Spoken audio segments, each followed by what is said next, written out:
আসসালামু আলাইকুম। আমি তাহনিক কাইয়ুম কনক, পড়ালেখা করতেছি রুয়েটের মেকানিক্যাল ইঞ্জিনিয়ারিং ডিপার্টমেন্টের দ্বিতীয় বর্ষ। তো আজকে আমরা আলোচনা করব ভেক্টর ইন্টিগ্রালের স্টোক থিওরাম। তো স্টোক থিওরাম জানার জন্য আমাদের কিছু বিষয় জানা লাগবে, যেগুলা আমাদের বেসিক বলতে পারো। তো দেখো, স্টোক থিওরাম যেটা, সেটা হচ্ছে integration of C F dot DR. এটা সমান, দেখো, curl of F. Curl of F আমি আগেই বের করা শিখাইছি। কার্ল অফ এফ এর সাথে একটা ইটা গুণ ইন্টু ডিএস। ডিএস হচ্ছে এরিয়া, ঠিক আছে। এখন ইটা বের করবো কিভাবে? তো এটা বের করার নিয়ম হচ্ছে del phi by del phi এর মান। এই ডেল ফাইটা কি আমি ম্যাথ করার সময় দেখাই দিব। তারপরে দেখো যে এই যে এফ ডট ডিআর, এটা সমান F one dx, F two dy, F three dz. এটা আমি আগেই দেখাইছি। এফ হচ্ছে একটা ভেক্টর রাশি, যেটার সাথে ডিআর গুণ করলে আমরা এটা পাই, ঠিক আছে। এখন দেখো যে ইটা ইটা এর মান কখন কি হবে, যখন আমাদের এক্স ওয়াই প্লেন দেওয়া থাকবে, কোশ্চেনে বলা থাকবে এক্স ওয়াই প্লেন, তখন ইটা এর মান ডিরেক্ট বসাবা কে ক্যাপ, ঠিক আছে।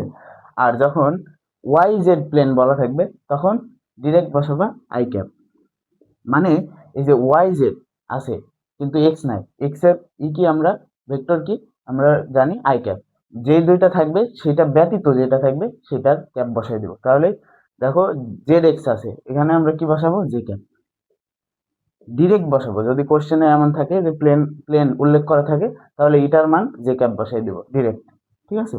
তো এই ছিল নিয়ম ইটা বের করার। আর তারপরে দেখো প্যারামেট্রিক ইকুয়েশন, কিছু প্যারামেট্রিক ইকুয়েশন আমাদের ম্যাথ করার জন্য লাগবে। তো দেখো, x square plus y square is equal to a square. এই স্কোয়ার দেখে যদি দুইটা নিচে আনি, তাহলে এক্স সমান এ কস থিটা লেখা যাবে, ওয়াই সমান এ সাইন থিটা লেখা যাবে, ঠিক আছে। আর থিটা এর মান আমরা কি নেব? 0 থেকে 2 পাই নেব।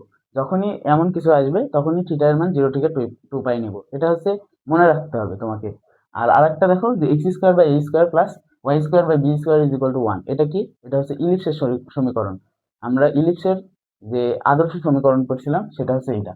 এখন এরকম থাকলে x is equal to a cos theta আর y is equal to b sine theta, এটা লিখতে হবে, ঠিক আছে। আর থিটা নিতে হবে 0 থেকে 2 পাই। এই দুইটা জিনিস তোমাকে অবশ্যই মাথায় রাখতে হবে। এইগুলো হচ্ছে প্যারামেট্রিক ইকুয়েশন, ঠিক আছে। এখন দেখো রিডাকশন ফর্মুলা, আমি তোমাদের রিডাকশন ফর্মুলার ক্লাস নেইনি এখনো। তো রিডাকশন ফর্মুলা কিভাবে বের করতে হয়, দেখো যে 0 থেকে 2 পাই দেওয়া আছে, যখন 0 থেকে 2 পাই দেওয়া থাকবে, তখন এটা রিডাকশন ফর্মুলা করা যাবে না। শুধুমাত্র করা যাবে 0 থেকে পাই বাই 2, পাই বাই 2 আনতে হবে। পাই বাই 2 আনার জন্য আমরা এই জায়গায় 4 গুণ করব। 4 গুণ করলে আমাদের নিচে 0 থাকবে আর উপর হবে pi by 2 sine square theta D theta. এখন আমরা রিডাকশন ফর্মুলা ইউজ করতে পারবো, ঠিক আছে। শুধুমাত্র তখনই রিডাকশন ফর্মুলা ইউজ করা যাবে যখন 0 থেকে পাই বাই 2 হবে, ঠিক আছে। এখন যদি এই জায়গায় 4 পাই থাকতো, তাহলে আমরা কি করতাম? এখানে 8 দিয়ে গুণ করে এই জায়গায় পাই বাই 2 আনতাম, তারপর রিডাকশন ফর্মুলা ইউজ করতাম। তো এখন রিডাকশন ফর্মুলা ইউজ করলে এখানে লেখা যাবে 4। এই জায়গায় দেখো যে আমাদের স্কোয়ার আছে, মানে নিচে 2 উপরে 1, ঠিক আছে। কমবে 2 1, এরপরে এর সাথে পাই বাই 2 গুণ হয়ে যাবে। এটাই হচ্ছে আমাদের সাইন স্কোয়ার থিটার রিডাকশন ফর্মুলা ইউজ করলে ডিরেক্ট এই অ্যান্সারটা লেখা যাবে ইন্টিগ্রেশন করার পর। আবার দেখো এখানে 2 পাই আছে, তাহলে আমরা এই জায়গায় 4 গুণ করব। আর কি করব? 0 থেকে পাই বাই 2 নিব, তারপরে কস স্কোয়ার, কস স্কোয়ার না, এখানে দেখো 4 আছে, তার মানে কস টু দি পাওয়ার 4 থিটা। এখন এটাকে রিডাকশন ফর্মুলা ইউজ করলে দেখো এই জায়গায় কি আছে? জোর আছে। এই যে পাওয়ারটা কি আছে? জোর 4। তার মানে এখানে লিখবো 4, এবং 4 এর নিচের সংখ্যা কোনটা? 3। 3 লিখবো। তারপরে কি লিখবো? এই যে ইনটু দিয়ে 3 তো হয়ে গেছে, এবার কি লিখবো? 2। তার উপরে কি থাকবে? 2 এর এক কম, মানে 1। এখন দেখো আমাদের 2 1 পর্যন্ত শেষ। এখন কি এই জায়গায় পাওয়ার কত আছে? জোড় সংখ্যা। জোড় সংখ্যা থাকলে আমরা এই জায়গায় পাই বাই 2 দিয়ে গুণ করে দেবো। আর যদি বিজোড় থাকতো, তাহলে পাই বাই 2 দিয়ে গুণ করার প্রয়োজন নেই, ঠিক আছে। তো এই হচ্ছে রিডাকশন ফর্মুলার দুইটা নিয়ম। এই দুইটা আমরা স্টোক থিওরামে যদি ম্যাথে আসে, তাহলে আমরা ইউজ করব, এই আর কি। তো এই ছিল বেসিক, আমরা ম্যাথে প্রবেশ করব। তো দেখো 1 নম্বর ম্যাথে আমাদের কি বলছে? Apply Stoke theorem. Stoke theorem apply করতে হবে টু ক্যালকুলেট এত where C is the curve of intersection. Intersection এইটা, এটার ইন্টারসেকশনের কার্ভ সি, ঠিক আছে। তো এটা করার জন্য আমরা ফার্স্টে এটা তুলে নেব। দেখো যে এই জায়গায় আমাদের কিন্তু এ ভেক্টর দেওয়া হয় নাই, দেওয়া না থেকে ডিরেক্ট আমাদের ইন্টিগ্রেশনের মাধ্যমে দিছে। তো এই জায়গায় কি দিছে? Integration of C 4y dx plus 2z dy plus 6y dz। এখানে দেখো এফ দিইনি, মানে ভেক্টর দেয়নি, কিন্তু একটা ইন্টিগ্রেশনের মাধ্যমে দিছে। তো এখান থেকে আমরা f1 f2 f3 বের করে নিতে পারবো না? হ্যাঁ পারবো। f1 কোনটা হবে? এই যে 4y, f1 হচ্ছে 4y, f2 কোনটা হবে? আমাদের 2z, আর f3 কোনটা হবে? আমাদের 6y। তো এইটা করার আগে আমাদের থিওরামটা দেখে নিতে হবে, তাহলে তোমার মাথায় থাকবে যে আসলে থিওরামটা কি। স্টোক থিওরাম যেটা, সেটা এখানে লিখে নিবা। We know Stokes theorem. Stoke theorem কি?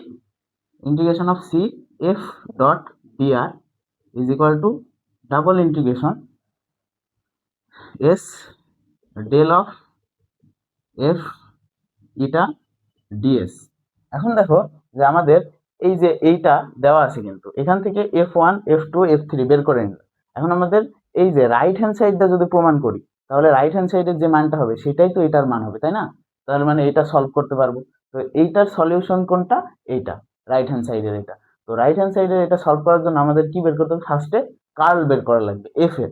এখন f1 f2 f3 বের করে নিছি। এখন কার্ল আমরা বের করার নিয়ম কি? কার্ল বের করার নিয়ম হচ্ছে আমাদের I cap J cap K cap, আর এই জায়গায় del del X del del Y del del Z এটা, আর নিচে f1 f2 f3। f1 কোনটা? এই যে 4y, এখানে লিখে দেবো 4y। f2 কোনটা? 2z। আর f3 কোনটা? 6y। আমাদের লেখা শেষ। এখন আমাদের কার্লটা বের করে নিতে হবে। তাহলে কার্ল বের করি।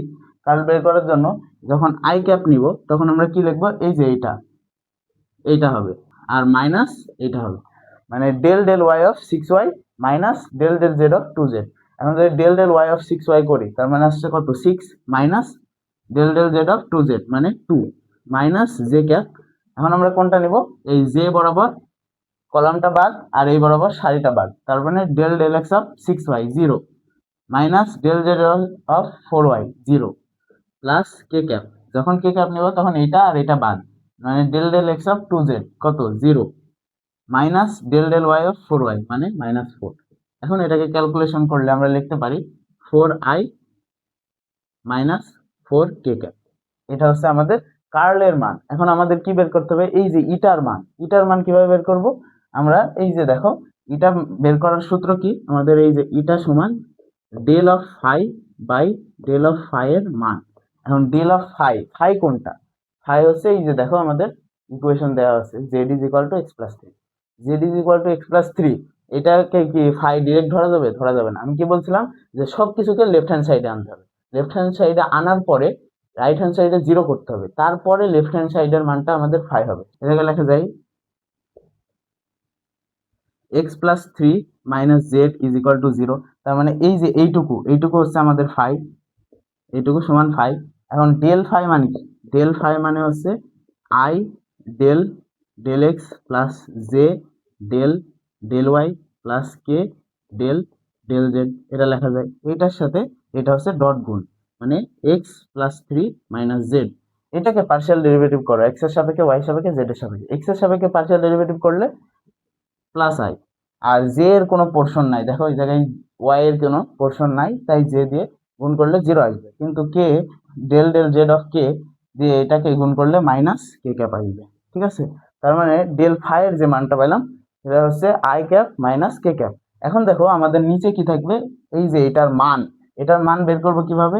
ডেল ফাই এর মান হচ্ছে root over 1 square plus -1 square, মানে কত? √2। তার মানে আমাদের ইটা এর যে মানটা হবে, ইটা সমান আমাদের এই জায়গায় দেখো i cap minus k cap by √2। এটা হচ্ছে আমাদের ইটা এর মান। তো আমরা ইটা এর মান পাইছি, তারপরে কার্ল অফ এফ এর মান পাইছি। এখন আমরা এখানে বসাই দেব। তাহলে এখানে যদি বসানো যায়, তাহলে আমরা লিখতে পারি ডাবল ইন্টিগ্রেশন অফ এই যে 4i cap minus 4k cap into i minus k by √2 ds। এখন আমরা এই জায়গায় থেকে 4 কমন নিয়ে বাইরে দেব, আর এই জায়গায় √2টাকে বাইরে দেব। তার মানে এই জায়গায় লেখা যায় 4 by √2 double integration of i cap minus k cap into i cap minus k cap ds। তার মানে এটাকে লেখা যায় √2 ডাবল ইন্টিগ্রেশন অফ, এই জায়গায় দেখো 1 প্লাস 1 মানে 2 ds, তার মানে এই জায়গায় লেখা যায় 8/√2 ডাবল ইন্টিগ্রেশন অফ ds। যখনই দেখবা ডাবল ইন্টিগ্রেশন অফ ds আসছে এই স্টোক থিওরামের ক্ষেত্রে, তখন এইটা মানে সার্কেলের ক্ষেত্রফল, ঠিক আছে। ডাবল ইন্টিগ্রেশন অফ ডিএস এরকম আসলেই সেটা হচ্ছে সার্কেলের ক্ষেত্রফল। এখন সার্কেল আমরা কোথায় থেকে পাবো? দেখো যে এই জায়গায় একটা ইকুয়েশন দেওয়া আছে, তাহলে ওই জায়গায় ইকুয়েশনটা আমরা ইউজ করি।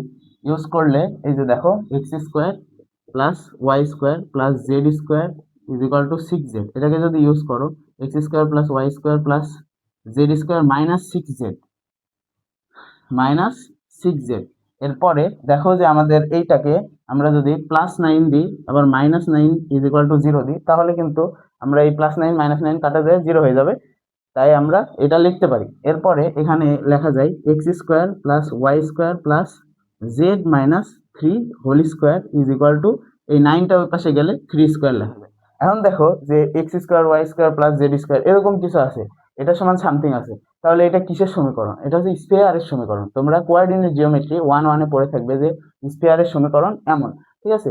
এখন দেখো যে স্ফিয়ারটাকে এই যে এই রেখা দিয়ে ইন্টারসেকশন মানে কাটা হয়েছে, ঠিক আছে, z is equal to x plus 3, এটা দিয়ে কাটা হয়েছে। সলিড জিওমেট্রিতে একটা জিনিস পড়ে থাকবে, যখন স্ফিয়ারকে কোনো একটা রেখা দ্বারা কাটা হবে তখন সেটা সার্কেল উৎপন্ন করবে। তার মানে এই যে 3 আসছে এটা হচ্ছে আমাদের সার্কেলের রেডিয়াস, এটা r ইজ ইকুয়াল টু 3 হবে, ঠিক আছে। যখন স্ফিয়ারকে কোনো একটি রেখা দ্বারা কাটবো তখন সেটা সার্কেলে কনভার্ট হবে। এখন সার্কেলের রেডিয়াসটা হবে এই যে 3 স্কোয়ার, এটা স্ফিয়ারের রেডিয়াস ছিল, এখন সার্কেলের রেডিয়াস হয়ে গেছে। তো এখন এই রেডিয়াসটা আমরা ইউজ করব। দেখো 8/√2 ডাবল ইন্টিগ্রেশন অফ ডিএস আসছে, তার মানে এটাকে লেখা যায় 8/√2 পাই আর স্কোয়ার, এইটুকু মানে সার্কেলের ক্ষেত্রফল, এইটুকু সমান লেখা যায় পাই আর স্কোয়ার। সার্কেলের ক্ষেত্রফল আমরা জানি পাই আর স্কোয়ার, তো ওখান থেকে এটা লিখলাম। এখন আর কোনটা? এই যে 3, তার মানে এখানে বসাই দিই 8/√2 ইন্টু পাই 3 স্কোয়ার, তার মানে 3 স্কোয়ার কত? 9, আর এই জায়গায় লেখা যায় ডিরেক্ট লিখতে পারো 36√2 পাই। এইটাই হচ্ছে আমাদের ফাইনাল অ্যান্সার, ঠিক আছে, এই ম্যাথে। তো এই ছিল আমাদের প্রথম ম্যাথ, এরপর আমরা দ্বিতীয় ম্যাথে যাব। তো দেখো 2 নম্বর ম্যাথে আমাদের কি বলছে, ইভালুয়েট এফ ডট ডিআর হোয়ার এফ দেওয়া আছে, ভেক্টর কিন্তু দেওয়া আছে, আগেরটাই ভেক্টর দেওয়া ছিল না, ওভার দ্য প্যারাবোলয়েড এত দেওয়া আছে সমীকরণ, using Stoke theorem, Stoke theorem use করতে বলছে। তাহলে আমরা ফার্স্টেই লিখবো we know Stokes theorem. Stoke theorem কোনটা? Integration C F dot DR, এটা সমান ডাবল ইন্টিগ্রেশন তারপরে ডেল অফ এফ এটা ডিএস, ঠিক আছে। এখন দেখো আমাদের এইটা সমান এইটা, তার মানে যদি এইটার মান বের করি তাহলে এইটার যে মান হবে সেটাই এটার মান হবে। তাহলে এখানে আমাদের প্রথমে কি বের করতে হবে? Curl of F. এফ দেখো দেওয়া আছে, এখন এফ এর এখান থেকে আমরা f1 সমান লিখতে পারি x minus Y minus Z, f2 যেটা সেটা লিখতে পারি y minus Z minus x, f3 যেটা সেটা সমান লিখতে পারি z minus x minus Y. এখন আমাদের কার্ল বের করতে হবে, কার্ল অফ এফ, এটাকে লেখা যায় I cap J cap K cap del del X del del Y del del Z. এখন f1 কোনটা? f1 হচ্ছে আমাদের x minus Y minus Z, f2 কোনটা? y minus Z minus X, আর f3 কোনটা? z minus x minus Y. এখন এটাকে সমাধান করো, সমাধান করলে দেখা যায় এস যখন আই ক্যাপ নিব তখন আমরা লিখতে পারি এই যে ডেল ডেল ওয়াই অফ এটা, তার মানে এটার মান কত? -1, আর ডেল ডেল জেড অফ এটা মানে হচ্ছে +1, তারপরে মাইনাস জে ক্যাপ। আবার দেখো যখন জে ক্যাপ নিব তখন এইটা আর এটা বাদ, ডেল এক্স এর সাপেক্ষে এটা করলে -1 প্লাস এই যে এটাকে বিয়োগ করলে আমাদের কি আসছে? +1, ঠিক আছে। আবার কে ক্যাপের সাপেক্ষে করলে এই যে এটা আর এটা বাদ, তার মানে এটা দিয়ে এটাকে করলে আমাদের কত আসছে? -1, আর এটা দিয়ে এটাকে করলে -1 আসছে, কিন্তু সূত্রের একটা মাইনাস আসছে, তার মানে +1। তার মানে এই জায়গায় দেখো 0 I cap 0 J cap 0 K cap, মানে এটার মান হচ্ছে আমাদের 0, ঠিক আছে। এখন দেখো যে আমাদের এইটুকুর মান 0, এর সাথে ইটা যতই হোক না কেন, যাই গুণ করো না কেন, এই পুরাটার মান কত আসবে? 0 আসবে। তার মানে আমরা ডিরেক্ট লিখে দিতে পারি এটা সমান 0, এটাই হচ্ছে আমাদের অ্যান্সার। দেখছো স্টোক থিওরামে যদি এইটার কার্লটা বের করে নেবে, কার্ল বের করার পর যদি 0 আসে তারপরে ম্যাথ করারই দরকার নেই, তারপরে ডিরেক্ট অ্যান্সার 0, ঠিক আছে। এই ছিল 2 নম্বর ম্যাথ। আমরা এবার 3 নম্বর ম্যাথে যাবো। তো দেখো 3 নাম্বার ম্যাথে আমাদের কি বলছে, ইভালুয়েট এত হোয়ার এত একটা ভেক্টর দেওয়া আছে and S is the surface, equation দেওয়া আছে, প্লেনার ইকুয়েশন দেওয়া আছে। তো দেখো যে আমরা স্টোক থিওরাম, এখানে এটা দেখেই মনে পড়ে যাবে স্টোক থিওরামের কথা। তাহলে আমরা জানি কি Stoke theorem, we know Stokes theorem. Stoke থিওরামটা কি ছিল, F dot d r is equal to double integration of curl of F তারপরে ইটা ডিএস। এখন দেখো যে আমাদের এইটুকুর মান বের করতে বলছে। এখন আমরা যদি এইটুকুর মান বের করি তাহলেই তো এইটুকুর মান হয়ে যাবে, কারণ সমান দুই পাশ। এখন আমরা কেন এইটুকু না বের করে এটা বের করব? দেখো যে একটা প্লেনের ইকুয়েশন দেওয়া আছে x is equal two zero. কারণ এক্স ইজ ইকুয়াল টু যদি জিরো বসাই এফ এ, তাহলে কিন্তু আমাদের ইকুয়েশন ছোট হয়ে যাবে, ঠিক আছে, ইকুয়েশনটা অনেক ছোট হয়ে যাবে। তাহলে আমরা রাইট হ্যান্ড সলভ না করে লেফট হ্যান্ড সাইড সলভ করবো, তাহলে আমরা এটার মান পেয়ে যাব। তো এখন ফার্স্টে আমাদের কি করতে হবে, এই যে একটা ইকুয়েশন দেওয়া আছে, এই ইকুয়েশনে এই প্লেনের মানটা বসাবো। বসাইলে কি লেখা যায়, দেখো এক্স এর মান কি জিরো, তার মানে 4y² প্লাস z²। আর এই জায়গায় যদি এক্স এর মান জিরো বসাই তাহলে জিরো হবে ইজ ইকুয়াল টু 4। এখন দেখো যে এই জায়গায় 4 আছে, এখন এইটাকে যদি 4 দিয়ে ভাগ করে দিই তাহলে আমাদের কি আসবে, y² plus z²/4 is equal to 1। এখন এইটাকে আমরা দেখেই মনে পড়ে যাবে y² z² মানে কি, ওই যে x²/a² প্লাস y²/b², ওই সূত্র মানে ইলিপসের সূত্র পড়ে যাবে। তার মানে এটাকে আমরা লিখতে পারি y²/1² plus z²/2² is equal to 1। তার মানে আমরা এই যে প্রথমে প্যারামেট্রিক সমীকরণ দেখাইছিলাম, তো প্যারামেট্রিক সমীকরণ আমরা কি দেখাইছিলাম, এরকম যদি কিছু থাকে তাহলে সেই জায়গায় y ইজ ইকুয়াল টু কি লেখা যায়, এই যে 1 cos থিটা, মানে 1 তো লেখার দরকার নেই, ডিরেক্ট cos থিটা লিখে দেবো। আর z সমান কি লেখা যায়, z সমান লেখা যায় আমাদের 2 sin থিটা, ঠিক আছে, এরকম লেখা যায়। এখন যদি এটাকে ডিফারেন্সিয়েশন করো তাহলে কি লেখা যায়, এটাকে যদি ডিফারেন্সিয়েশন করো তাহলে ডি থিটা, থিটার সাপেক্ষে করতে হবে, এই পাশে দেখো থিটা আছে, তাহলে থিটার সাপেক্ষে ডিফারেন্সিয়েশন করলে এই জায়গায় D Y is equal to cos থিটাকে যদি ডিফারেন্সিয়েশন করো তাহলে minus sine theta D theta, এটা লেখা যায়। আবার যদি জেড কে থিটার সাপেক্ষে ডিফারেন্সিয়েশন করো তাহলে D Z is equal two 2 cos theta D theta লেখা যায়, ঠিক আছে, ডিফারেন্সিয়েশন করে লেখা। আবার দেখো যে এই জায়গায় x সমান 0 দেওয়া আছে, তাহলে এটাকে যদি x ইজ ইকুয়াল টু 0, এটাকে যদি ডিফারেন্সিয়েশন করি তাহলে লেখা যায় dx is equal two 0, y এর সাপেক্ষে অথবা z এর সাপেক্ষে, যার সাপেক্ষেই করো না কেন dx ইজ ইকুয়াল টু 0 আসবে, ঠিক আছে।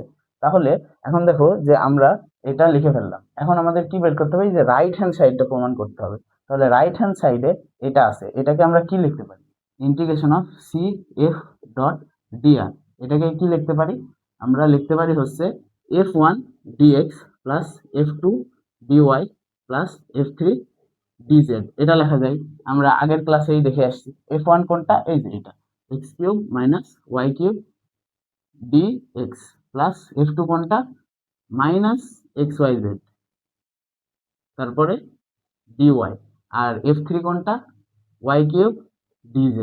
এখন দেখো যে এই জায়গায় আমরা এই যে প্লেনের যে x ইজ ইকুয়াল টু 0 পাইছি এবং dx ইজ ইকুয়াল টু 0 পাইছি, এটা যদি বসাই তাহলে এখানে কি লেখা যায়, এই জায়গায় তো অবশ্যই ইন্টিগ্রেশন আসবে, ঠিক আছে। এখানে লেখা যায় কি লেখা যায়, দেখো যে এই জায়গায় যদি x এর মান 0 বসাই তাহলে এইটুকু 0 হবে, এইটুকু 0 হবে, আর dx এর মান যদি 0 বসাই তাহলে এই পুরো টার্মটুকু 0 হয়ে যাবে।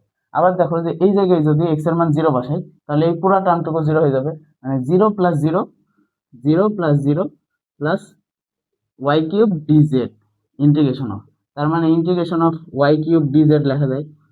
এখন লিমিট বসাবো কোথায় থেকে কোথায়, আমি আগেই বলছি যখন প্যারামেট্রিক ইকুয়েশন আসবে তখন আমাদের লিমিট বসাইতে হবে থিটা সমান 0 টু 2 পাই, তাহলে এই জায়গায় লিমিটটা বসাই দাও 0 থেকে 2 পাই। এখন দেখো y মানে কি, y মানে এই জায়গায় দেখো cos থিটা, তার মানে y³ মানে cos কিউব থিটা, আর dz সমান কি 2 cos থিটা d থিটা, এখানে বসাই দাও 2 cos থিটা d থিটা।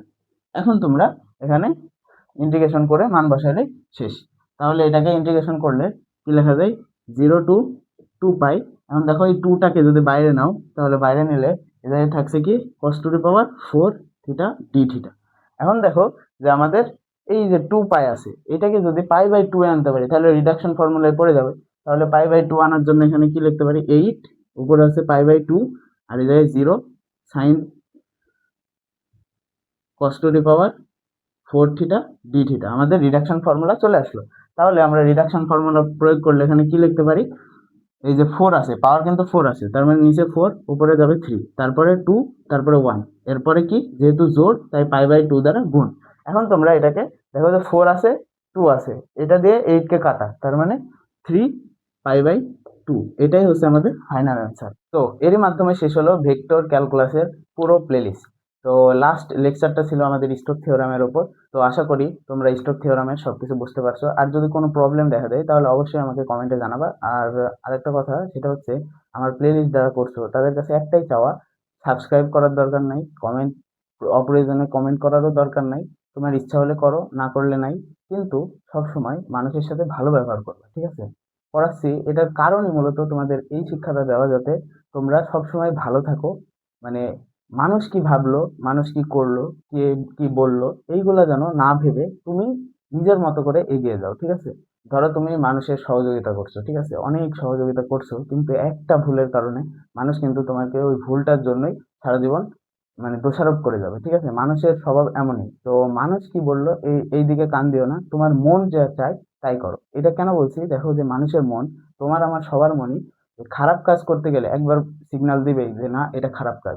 তো খারাপ কাজ আর ভালো কাজের মধ্যে ডিফারেন্সিয়েট নিজের মনই কিন্তু করতে পারে, মানুষের বলে দেওয়ার দরকার নেই। তাই তুমি নিজের মনকে বিশ্বাস করো, যখন মন বলবে হ্যাঁ এটা ভালো, তখন তুমি ওইটাই করো, আর যখন মন বলবে খারাপ, তখন ওইটা করবে না, শেষ। এই হচ্ছে কথা, তোমাদের শিখাচ্ছি। এর কারণ এইটাই যে তোমাদের যেন আমি সুশিক্ষায় দিতে পারি, এটাই আমার লক্ষ্য। তো সবসময় মানুষের সাথে ভালো ব্যবহার করো, মানুষকে সাহায্য সহযোগিতা করার চেষ্টা করো, আর সাহায্য না করতে পারলেও কখনো কারোর খারাপ চেয়েও না, ঠিক আছে? তো এরই মাধ্যমে তোমাদের সাথে আমার ভেক্টর ক্যালকুলাসের জার্নি শেষ হলো। এরপরে আমরা ইনভার্স ল্যাপ্লাস ট্রান্সফর্ম শুরু করবো ইনশাআল্লাহ।